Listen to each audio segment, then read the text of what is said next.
Frimpong, Florian Wirtz, Kerkez, Salah. Something is happening at Anfield, and it's not just another rebuild. It's a transformation. Quiet, calculated, dangerous. They've already shocked the world. Premier League champions in Arne Slot's very first season. But that was just the beginning.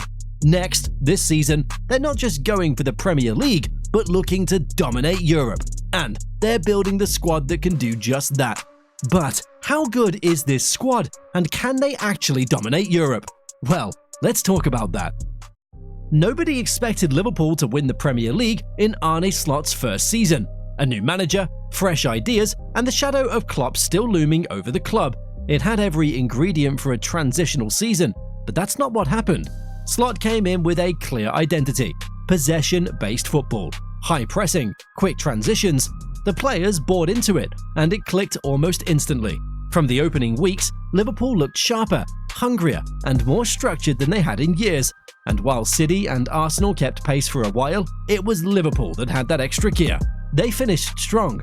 No fluke, no drama, just pure consistency. Champions. But for every high, there was a low, and when it came to cup competitions, Liverpool collapsed. First, the domestic cups. They lost not one, but 2 trophies. Newcastle outplayed them in the EFL Cup final. Then came the real embarrassment. Plymouth Argyle, a lower league side, is knocking Liverpool out of the FA Cup. It wasn't just a loss, it was a complete failure in mentality. No urgency, no grit. Slot's system looked flat, and the bench didn't deliver. But nothing stung like the Champions League. Liverpool had a path to the final, a real one. They were growing with every round, and fans believed this might just be the year. Then PSG happened. It wasn't that Liverpool were outclassed, they just didn't show up when it mattered most. One slip, one missed chance, one moment of hesitation, and it was over.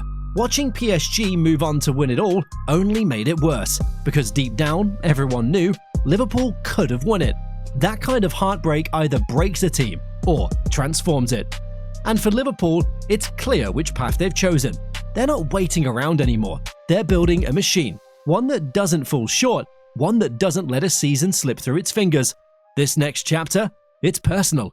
If you're looking for signs that Liverpool is serious about dominating next season, you don't have to go further than their backline. It's not just solid, it's calculated, built with intention. Let's start with the obvious: Alisson Becker. He's still world class, no discussion needed. There were moments last season when Liverpool was hanging by a thread, and Alisson was the only thing standing between 1 point and none. The reflex saves, the one-on-ones, the way he positions himself, it's all top level. But what sets him apart is how involved he is in starting attacks. Slot likes to play out from the back, and Alisson fits that perfectly. He doesn't just boot it long, he's scanning the pitch like a midfielder. Composed under pressure, confident with the ball at his feet, and more often than not, his distribution breaks the first line of the press. That kind of presence in goal is rare, and for a team that wants to push high, dominate possession, and recover quickly, you need a keeper like him. In front of him, it's Van Dijk and Konate. Familiar names, but still incredibly effective. Van Dijk remains the anchor. He reads the game 2 steps ahead, and even though he might have lost a little speed, his positioning makes up for it. He's the voice in that defense. You see the line move when he moves. He's not just diving into tackles anymore because he doesn't need to. He's already in the right spot before the danger develops. Now pair that with Ibrahima Konate, and you've got a near-perfect balance. Konate is the physical enforcer. He's quick across the ground, dominant in aerial duels, and never backs out of a challenge. When teams try to counter, he's usually the first one shutting it down. What makes them dangerous as a duo is how well they complement each other.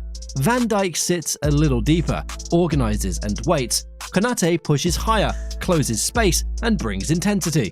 One reads and the other reacts. That understanding between them is what helped Liverpool grind out tight wins and hold firm under pressure last season. But here's where things shift: Liverpool's fullback positions, because this is where Arne Slot is making bold tactical changes. First, the right side. Trent Alexander-Arnold is gone. Real Madrid came knocking, and he left. For years, he was Liverpool's creative outlet from deep, but now Slot's reshaping that role with Jeremy Frimpong. Frimpong is not a like-for-like replacement. He's not coming in to be a deep-lying playmaker, he's coming in to be a weapon. At Leverkusen under Xabi Alonso, he wasn't just a right-back, he played more like a wide forward.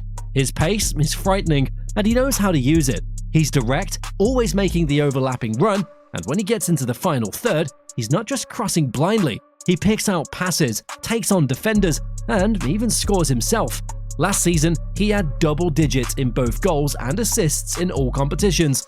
That kind of output from a fullback is rare, and Slot's system will give him the license to push high, stretch defenses, and make that right side a consistent threat. On the left, it's a similar story, except this time, it's about evolution. Andy Robertson. He's been the go-to for years. He's given his all. High energy, consistent delivery, strong mentality. But if Liverpool wants to dominate Europe again, they need something more dynamic on that side. And that's where the name Milos Kerkez keeps coming up. Kerkez had a standout season at Bournemouth. He's young, but he plays with real maturity. Aggressive without being reckless, strong on the ball, and very effective going forward.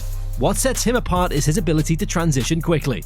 He can win the ball and immediately burst into space. Slot values that kind of movement. The left back in his system doesn't just defend and deliver crosses, he inverts at times, supports the midfield, and becomes a secondary outlet during the build-up.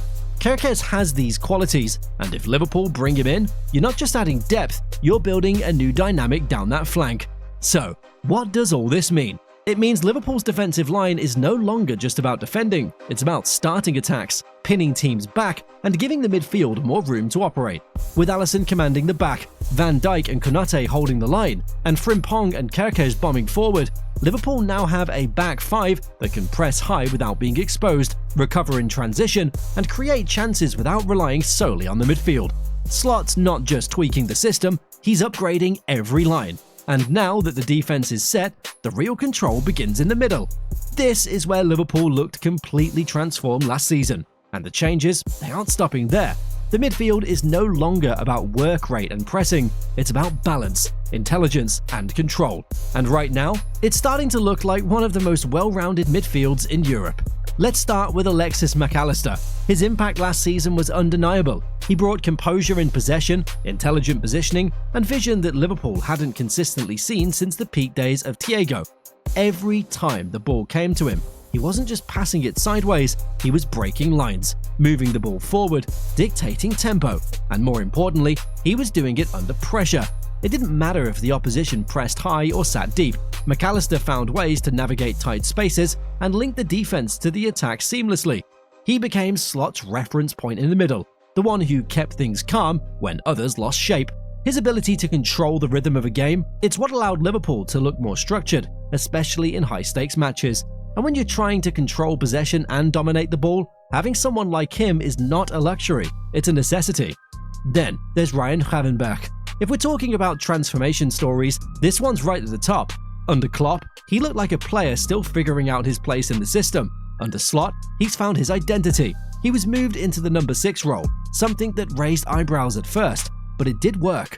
Gravenberch showed maturity we haven't seen before. He stopped trying to do too much. He simplified his game, and that's what unlocked him. Slot gave him the responsibility to be the pivot, the one who shields the defense, recycles possession, and presses smartly. He read transitions well, stepped into tackles without overcommitting, and gave the team a platform to build from deep. What made it even more impressive is that he didn't lose his ball-carrying ability. He still had those long, elegant strides driving through midfield. But now, he picked the right moments. His positioning improved, his awareness improved, and by the end of the season, you could argue he was one of Liverpool's most consistent performers. That number 6 shirt might just be his now. Then comes Dominik Szoboszlai. If Gravenberch brought stability, Szoboszlai brought final third productivity. Slot unlocked something in him by pushing him further forward, more of a true number 10. That freedom gave Szoboszlai the license to do what he does best: create, shoot, and take over games with movement. You could see the shift. He wasn't dropping too deep anymore. Instead, he was finding spaces between the lines, timing his late runs into the box, and making defenders uncomfortable. 13 goal contributions in the league last season, 6 goals, 7 assists. Those numbers only tell half the story though. His energy, his vision, and his willingness to make things happen made him Liverpool's most dangerous midfielder. When things got static, he was the one injecting life into the attack. So, with Mac Allister controlling, Gravenberch anchoring, and Szoboszlai creating, you'd think Liverpool would sit back and say, this is enough. But they're not done, because now they're going after Florian Wirtz. This isn't just another signing, this is a statement. Wirtz has been one of the most complete attacking midfielders in Europe for the past 2 seasons. Even when Leverkusen wasn't hitting the same heights as the year before, Wirtz was still producing. 16 goals, 15 assists, that's 31 direct goal involvements from midfield. That kind of output is elite. He's not flashy for the sake of it, he's calculated. He finds pockets of space, drifts into central areas, and pulls defenders out of shape. And when the ball comes to him, it's almost always the right decision, whether it's a quick layoff, a through ball, or a shot from the edge of the box. What Liverpool lacked in tight games was that final bit of quality in the middle. Someone who could turn half a chance into a goal. Someone who could make the difference in the Champions League when space was limited. Wirtz gives them that. He's a natural fit in Slot's 4-2-3-1 system, either as the 10 or even drifting from the left. Wherever he plays, he brings control and goals in equal measure. And more importantly, he brings consistency. He's not the kind of player who disappears for 3 games and then explodes in 1. He's steady, reliable and decisive. Adding him to this already improved midfield, it turns Liverpool from competitive to dominant. Slot knows it, the board knows it, and if they land him, the rest of Europe will know it too.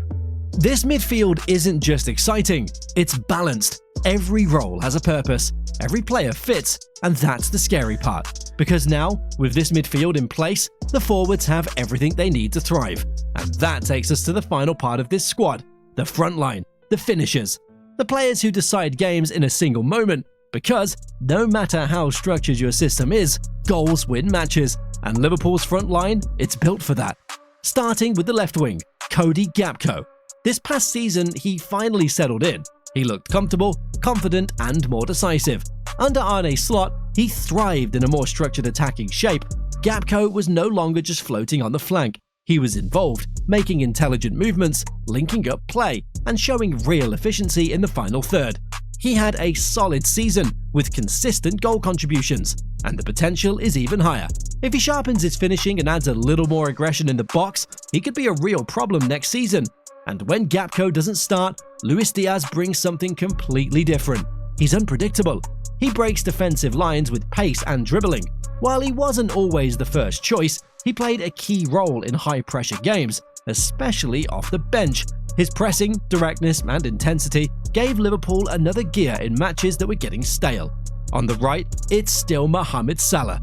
At 32, he's not slowing down.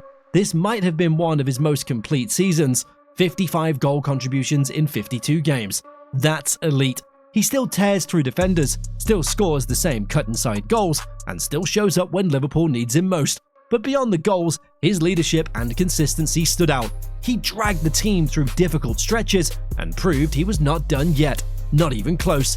Up front, the striker role was mainly Darwin Núñez's to own, and he had a decent season.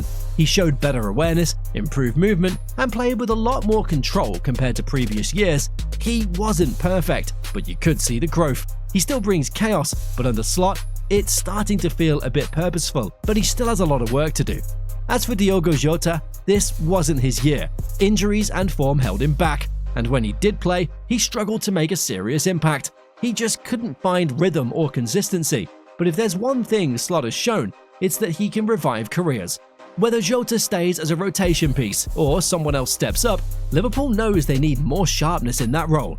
Last season was close. The Premier League, done. But these missed chances, losing to Newcastle, crashing out against Plymouth, falling short in Europe, they hurt. And that hurt is fueling this rebuild. There's no room for almost anymore. Arne Slot's message is clear. Second best isn't good enough.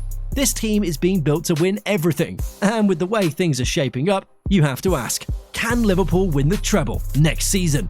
But what do you think? Let me know in the comments, and don't forget to check out our last video on the Real Madrid 2026 squad. Thank you.